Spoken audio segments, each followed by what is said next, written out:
অনেকের শরীরে হঠাৎ ছোট ছোট আঁচিল দেখা যায়। কেউ এটাকে সাধারণ মনে করেন, আবার কেউ ভয় পান।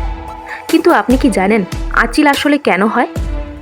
আজকের ভিডিওতে জানবেন আঁচিল হওয়ার কারণ, ঝুঁকি এবং কিভাবে সহজে দূর করা যায়। তাহলে চলুন ডিটেলসে জানা যাক। আঁচিল হলো ত্বকের উপরে ছোট, শক্ত বা উঁচু ধরনের বৃদ্ধি।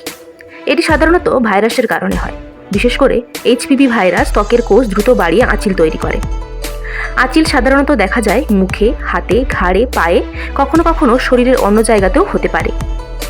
বেশিরভাগ ক্ষেত্রে আঁচিল ক্ষতিকর নয়, তবে যদি আঁচিল দ্রুত বড় হয়, রং পরিবর্তন হয় অথবা ব্যথা শুরু হয়, তাহলে অবশ্যই ডাক্তারের পরামর্শ নিতে হবে। এখন প্রশ্ন হলো, আঁচিল কিভাবে দূর করব? আঁচিল দূর করার কয়েকটি উপায় আছে। লেজার চিকিৎসা, ক্রায়োথেরাপি, কিছু ওষুধ। তবে নিজে নিজে কাটার চেষ্টা করা বিপজ্জনক হতে পারে। যদি আপনার শরীরেও আঁচিল থাকে এবং আপনি চিন্তিত হন, তাহলে একজন ত্বক বিশেষজ্ঞের সাথে কথা বলুন। ভিডিওটি ভালো লাগলে অবশ্যই লাইক, শেয়ার, সাবস্ক্রাইব করুন। ভালো থাকুন, সুস্থ থাকুন।